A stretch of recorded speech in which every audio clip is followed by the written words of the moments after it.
Hi everyone. So my group decided to present on prison reform and incarceration rates among Black and Latino communities. So for some introduction, the United States makes up 25% of the world's population of prisoners, while only containing 5% of the world's total population. Relating this to the US population, this equates to 665 people incarcerated per 100,000, with African Americans being incarcerated at more than 5 times the rate of whites. So why do we refer to the United States as being the land of the free? I found this quote from W.E.B. Du Bois.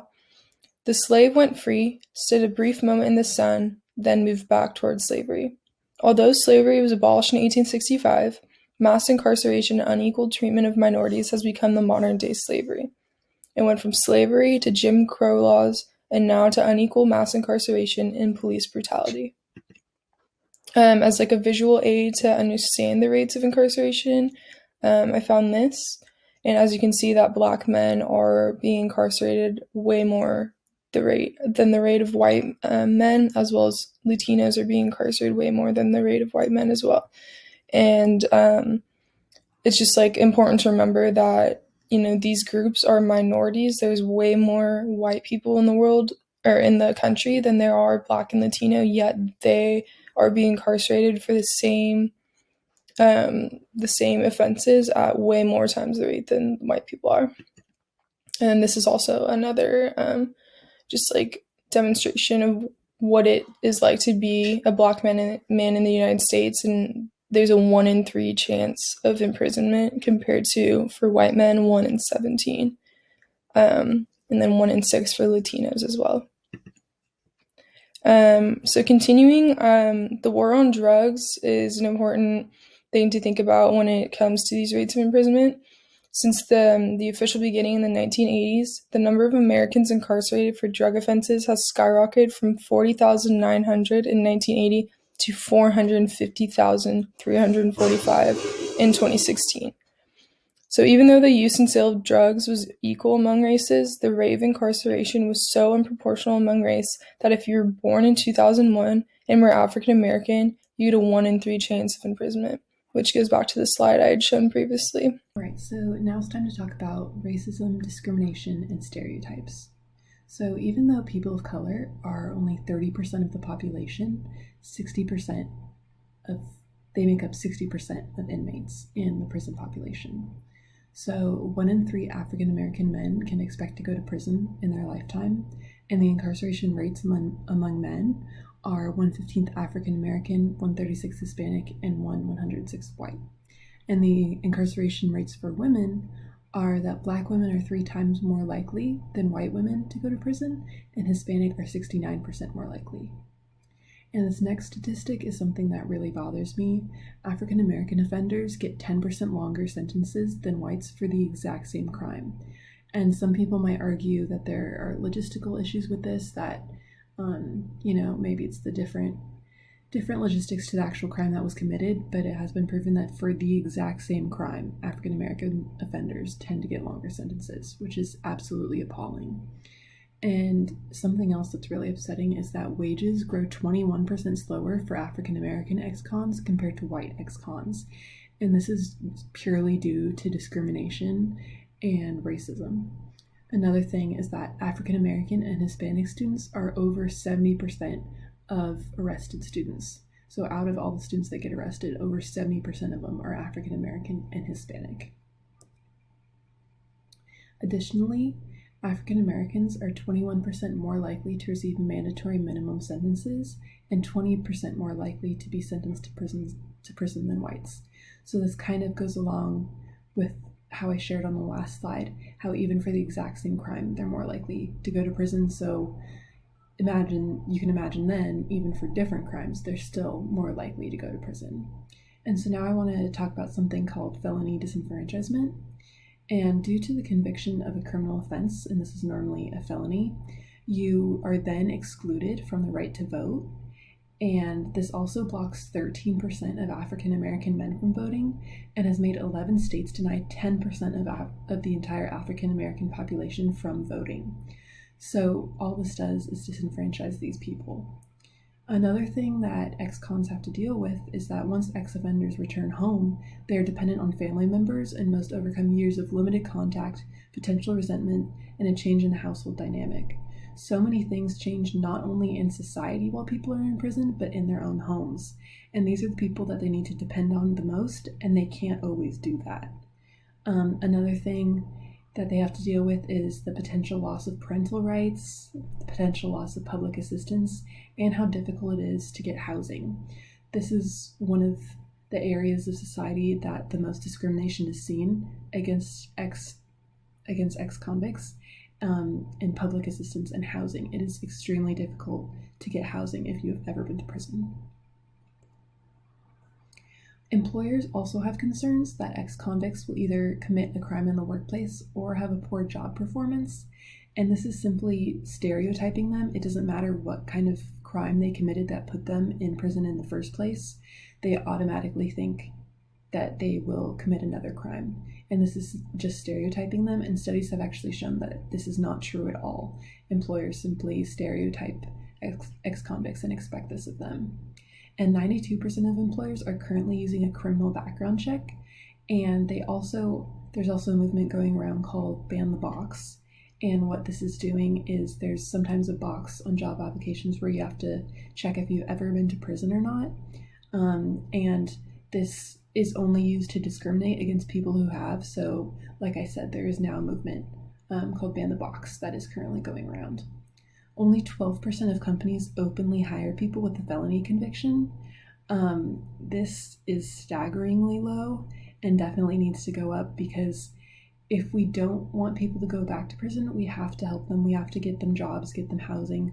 The only way to help these people is to give them chances and not discriminate against them and not give them jobs. So those who do get a job, they currently get less hours and make 11% less than their fellow employees who have not been to prison. So once again, this is not helping them out. It's purely discrimination and racism, and it's doing nothing to help them adjust back into normal life in society. And currently, the rate of recidivism increases the longer an ex-felon is unemployed. So this kind of goes back to what I was saying, is we need to help. If we want these people to really reform and be better, we need to give them jobs, we need to give them housing, because the longer they're unemployed or without any shelter, it's only more likely that they will go back to prison. 1 out of 3 people released will commit another crime, and there is a 50% chance of reincarceration if the ex-felon remains unemployed for over a year. So basically all of these statistics that I shared show how much discrimination and stereotypes act against people who went to prison, and also racism for the people that actually go to prison. It's overwhelmingly African Americans and Hispanics over white people. So the lasting effects of that is the discrimination and stereotypes against them once they get back into society. And the only way for them to adjust back into society and to get help is to rehumanize these ex-convicts, because if we treat them as less than human, nothing's ever going to get better, and that's currently how we're treating them. All right, so we're going to talk about identity development inside prison as well as outside of prison. So the first thing I just wanted to talk about was the opportunities that we provide for jobs for prisoners inside of prison.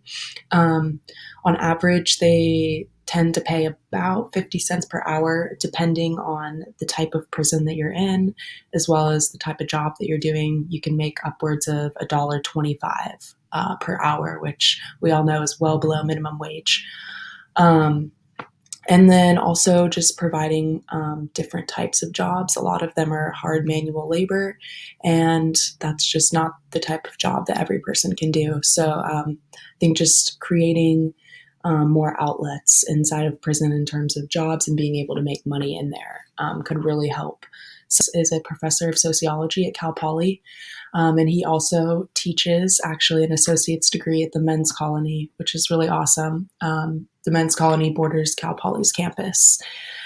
And he actually is also currently writing a book on prison recidivism rates and just kind of what the benefits of providing college educations to prisoners. And I've actually had the pleasure of having a couple classes with him, and he's a great person, and he's working super hard to get a bachelor's degree actually accepted at the men's colony, which he'll then be able to go over there and teach prisoners sociology, and they can achieve a bachelor's degree of sociology, which is really, really awesome and something that we have not really seen before in the prison system. So some of the facts, some of the statistics that he's found through his research, and that I've also found on a lot of different sites that involve looking at prison recidivism rates. But over half of all inmates will return to prison if they don't have any type of formal education. And this statistic is even higher if they don't have a high school education. 30% of inmates will return to prison if they have some sort of vocational training from before or during prison.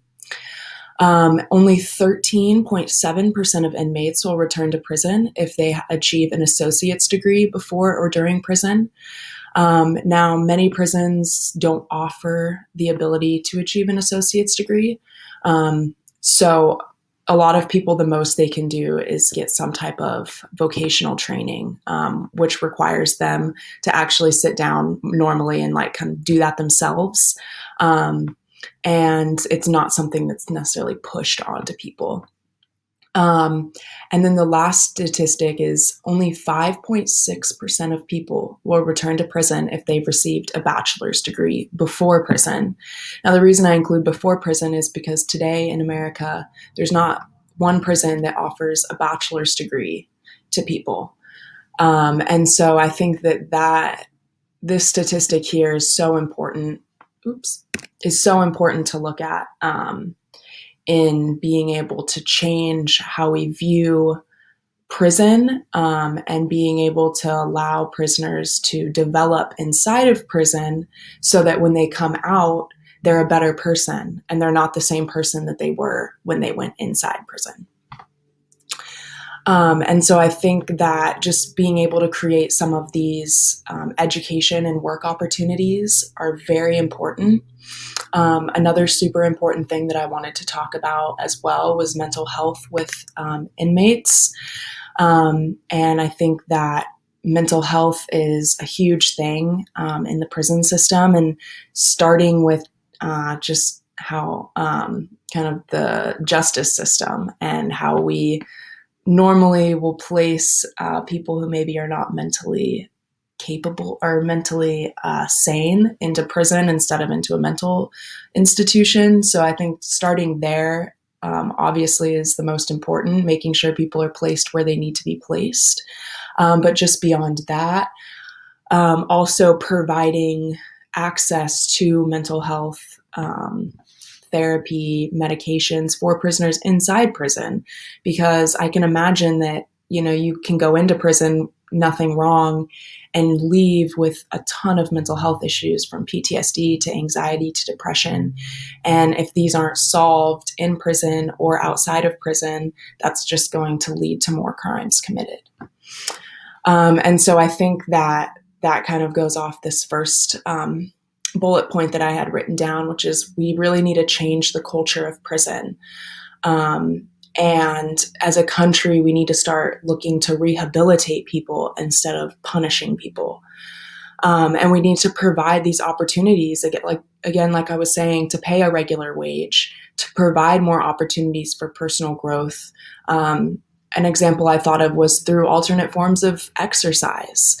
Most men are out there, you know, pumping iron and pumping the weights all day, and all that does is make them more angry and more masculine. And, you know, that's not necessarily a positive thing in the culture of prison. And I think maybe having exercises like yoga and meditation, which could calm the mind, could really change the way that prisoners are inside of our prisons.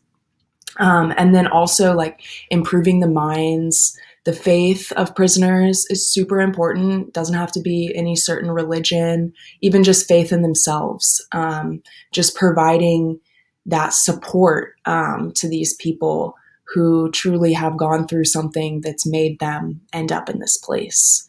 And so I think that inside our institutions, we need to implement, more mental health advocates and more teachers and not so many prison guards and, people who aren't there to benefit the human being. And so I think that's a huge thing inside of the prison that we can change. So then we can look at the identity development outside of the prison. Obviously, I think first and foremost, the most important thing outside of prison is removing the label of felon from a person's record after they have served their time. As a society, we have, deemed fit like times served, certain times that you must serve for certain crimes. And yet, for some reason, this time lasts their entire life. And so that's something that we need to ask ourselves, like, why? And, this label is affecting people's abilities to get a job, to find housing, to go even to like a lot of children's schools. If you have certain criminal records, you're not allowed to go anywhere near a school. You can't go back to school yourself a lot of times because you don't have the transcripts or the access to a school. And you can't even vote, which to me is, a basic human right. And if these people have gone into prison, served the time that us as a society has deemed fit, they come out and they should have their basic human rights back. And I believe that voting is one of those. And I believe that our Constitution says that voting is one of those. And lastly, I think we need a program that helps inmates acclimate back into society after prison. I know that we do have some of these programs there already in place, but a lot of them more just have to do with, making sure that you get these basic little basic things, and then it's done. And it's also for a lot of times people who can afford to pay for somebody to help them. So just having access for every single person coming out of prison that spent a certain amount of time in there to show them how to get things like a driver's license, or if they want to go back to college, how do I do that now? Who's the president of the United States now? That's something they might not even know.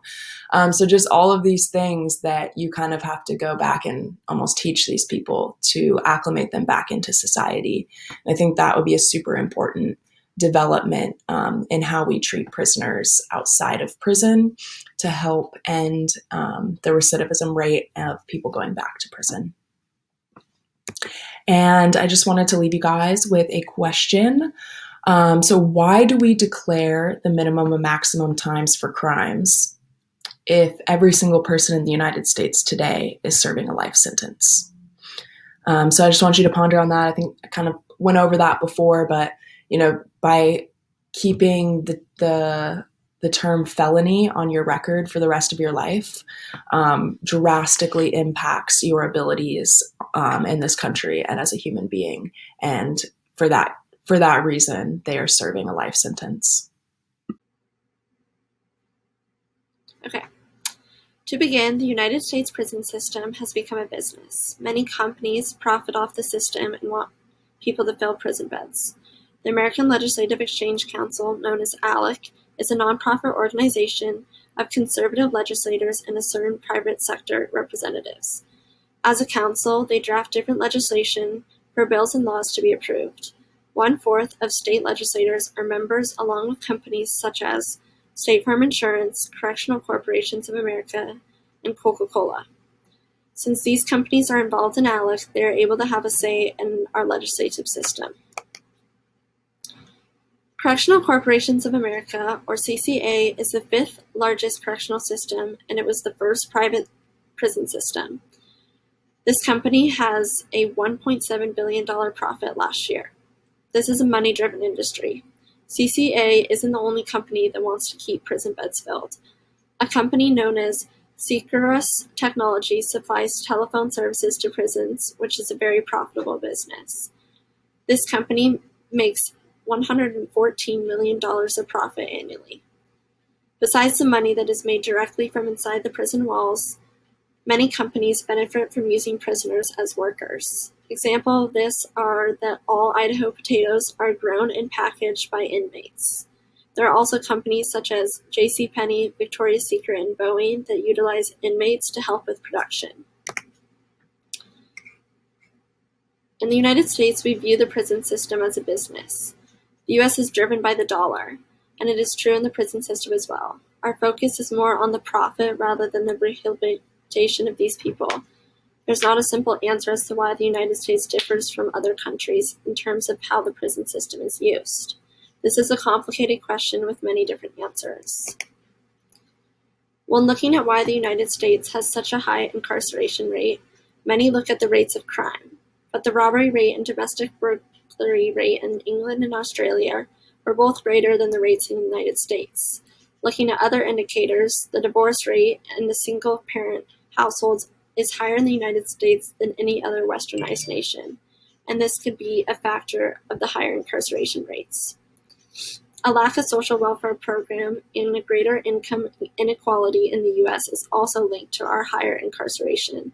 Both Germany and Finland spent a lot of time minimizing income inequality and focusing on social welfare programs, and they both have dramatically lower incarceration levels than the United States.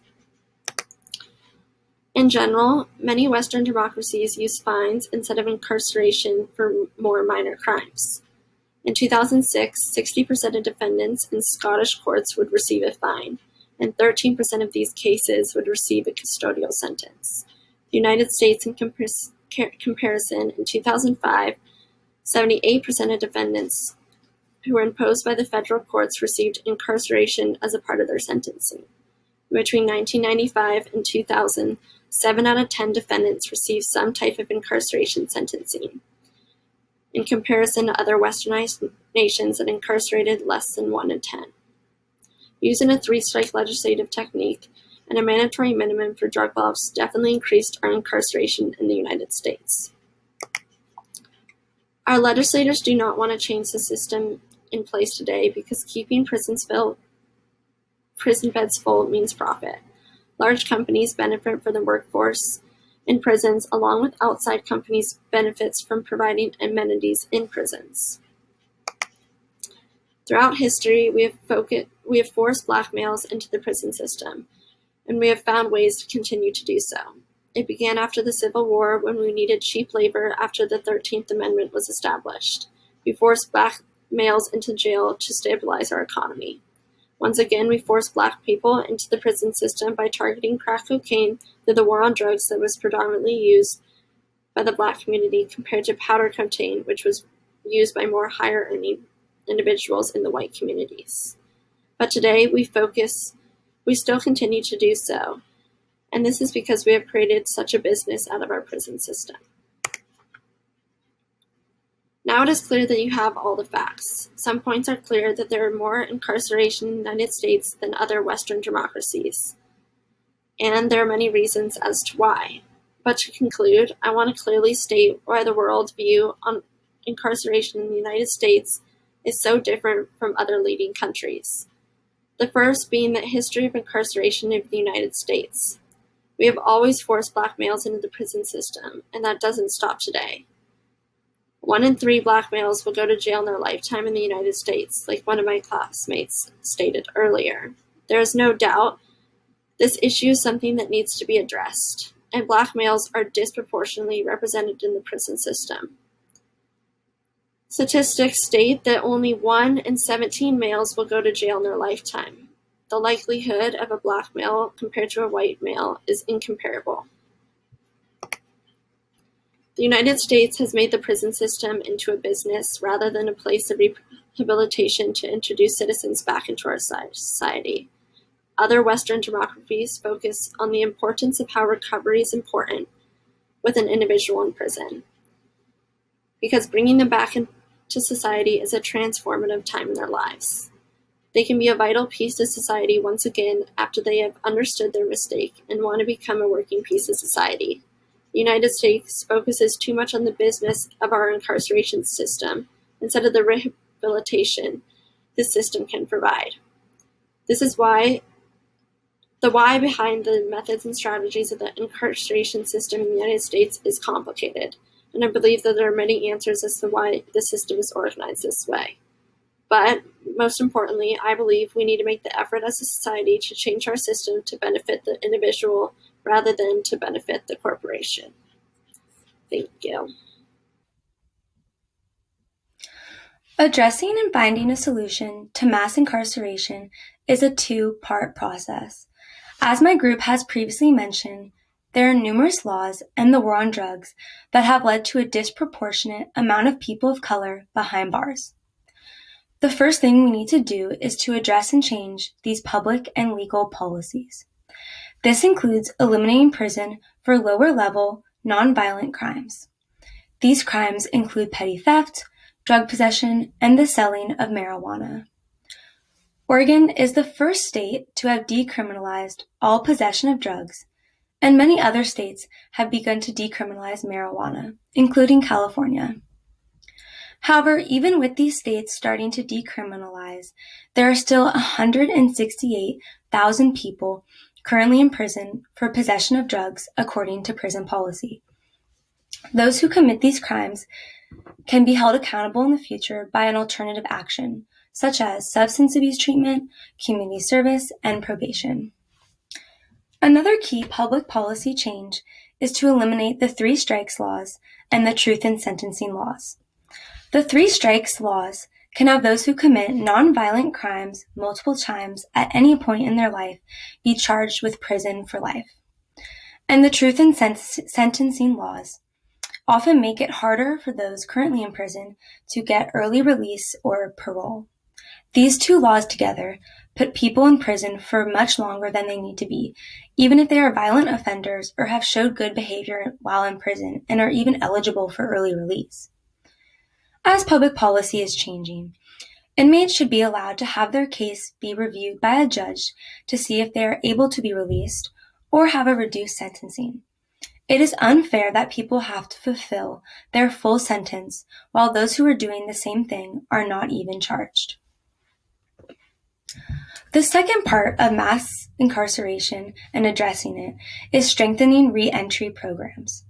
These programs play a crucial part in having inmates be eligible for early release and parole and to help them transition back into society. Successful re-entry programs include mental health support, which includes addressing substance abuse, and educational opportunities such as obtaining a GED or vocational training, and some programs even offer an associate's degree. However, one of the key elements of making a re-entry program successful is to identify the underlying motivations and behaviors for committing the crime and instead promoting a more pro-social behavior and attitudes. Another key factor that is currently changing re-entry program curriculum as a whole and making it more effective is to make the program itself more individualized towards the specific person. This includes the use of the risk needs responsivity model. This model helps identify potential risks in each individual that could result in recidivism or returning to jail again. And then the intervention of these programs would then be focused on reducing this risk. People can have multiple risks, and there are currently 7 in the risk needs responsivity model. So an example would be that in an individual that is going through a reentry program, a major risk would be identified of poor performance in school. So therefore, part of his intervention is focused on improving work and study skills. This model also takes into account personality, learning style, and the individual's environment to build a successful treatment plan. Another way to personalize a re-entry program is to use the pattern assessment. This assessment essentially uses a point scoring system based on risk factors to identify how much someone is likely to reoffend after they get out of prison. This assessment shows how rigorous or how many re-entry programs someone would need to go through to earn early release or be successfully re-entered into society. It can also help determine those who are currently in prison if they're able to be eligible for early release. There is also a growing campaign that helps former offenders able to be hired after re-entering society. This is known as the Ban the Box campaign. which advocates for the removal of the question or the box of "Have you ever been convicted of a crime?" form on an initial job application. Employees can then ask these questions in the future in further interviews this gives the employer the opportunity to get to know the former offender before judging based off of the checked box. This will allow previous offenders to more easily transition into society since there will be more job opportunities. The combination of using both of these personalized tools will make re-entry programs more effective, which can lead to less people in prison in the first place and then less re-offenders in the future. Overall, addressing mass incarceration is a two-part issue that includes changing current laws, but also by strengthening and personalizing re-entry programs. All right, I'm back with you guys for one more question. So that question is, how do we ensure marginalized groups of people are not continually being targeted by the justice system? And so one more thing that I just wanted to address with y'all is the idea of the restorative justice movement. Now, this has been seen in a lot of different areas in the United States, not just in the prison system. But I think that it's a super positive way to go about trying to fix or to maybe like trying to right wrongs that have been done. And so the restorative justice movement has popped up on college campuses, and in an attempt to prevent campus sexual harm. We just had a great talk about that at the teach-in, actually, at the beginning of the month.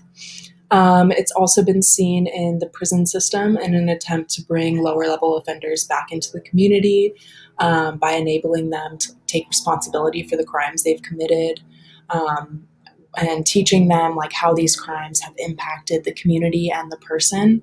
And then they also do work to help the victim move on and get help as well. Sometimes that is mediation between the offender and the victim, and sometimes that's not. It really just depends on the victim and like what they want to do. They're also working right now to find a new term for victim, so I hope that we have that soon because I hate that term. But the third place that we see it is in K through 12 schools in an attempt to end bullying and trying to teach kids how to deal with conflict and just resolve issues better. And I think that this will play out in the amount of children that we see going into prison in our futures. Hopefully, if we can teach them good conflict resolution now, that will carry on into their future. And so I think we can we know that this can work in the prison system because it has worked in other systems, and it has worked already today in the prison system, just to end, the nonviolent crimes and just helping to more acclimate people back into society, as well as, teaching them why this was a crime and educating them on it so that it doesn't happen again. And I believe that this would drastically and, directly positively affect marginalized communities because we will, through the restorative justice movement, you start looking at the different identities that people hold, and you start, figuring out how these are affecting them and why they are actually committing the crimes that they're committing, or why they're going down the path that they are based on these different identities they hold, whether that's their socioeconomic status, their race, their gender, a disability, anything along those lines can affect a crime that is committed. And so the restorative justice movement really looks at the difference in our identities and how that affects where we end up. The United States views the prison system as more of a business than a rehabilitation program. Huge corporations benefit from keeping people in prison, such as CCA, Securus Technologies, JCPenney, Victoria's Secret, and Boeing. And these companies are profiting off working with private prisons and other prisons to keep people in prison to make money for themselves. Also, the lack of social welfare programs and income inequality might be a high reason for levels of incarceration. Many other westernized countries that, are comparable to the United States use fines instead of incarceration. They charge people for the crimes that they committed instead of just throwing them in jail. And that way they're actually, making money, and they're spending less money on keeping people in prison. I think people would respond better about just getting a fine and moving on than being in jail. Another thing is addressing mass incarceration is a two-part process that includes changing public policy and strengthening reentry programs so they become more personalized. After getting out of jail, you're just kind of thrown into society with not that much help, and it's up to you to figure out your way of life. And I think instead of doing that to people, so they don't end up on the streets or get back into trouble, there needs to be more personalized programs to help people get back into real life. And we had come up with 2 steps to move towards, a better plan for us. So step 1, reformative justice. We were going to change the way we go about treating and charging criminals by eliminating prison for lower level crimes and instead implementing an education program to teach people why what they did is wrong, or through meditation or therapy. I think it's beneficial to focus on mental health and these kinds of things. We want to support people and help them move on with their life. And that, therefore, in the end, will keep people from going back into jail. And then step 2, eliminate things like the 3-strike law and truth in sentencing. And then finally go back and review all the current non-violent crimes, especially where a person of a marginalized identity was convicted, and assess if that charge is still valid. There's still so many people in jail and in prison for, drug offenses when, people of, white people are doing the same offenses and are not in jail any longer. So it's kind of time to just reevaluate those and decide, is this really worth, sentencing someone for 10 years? A lot of people in jail ended up in jail from the 3 strikes law, and their third crime was probably drug related. So yeah, that concludes our presentation. Thank you for listening.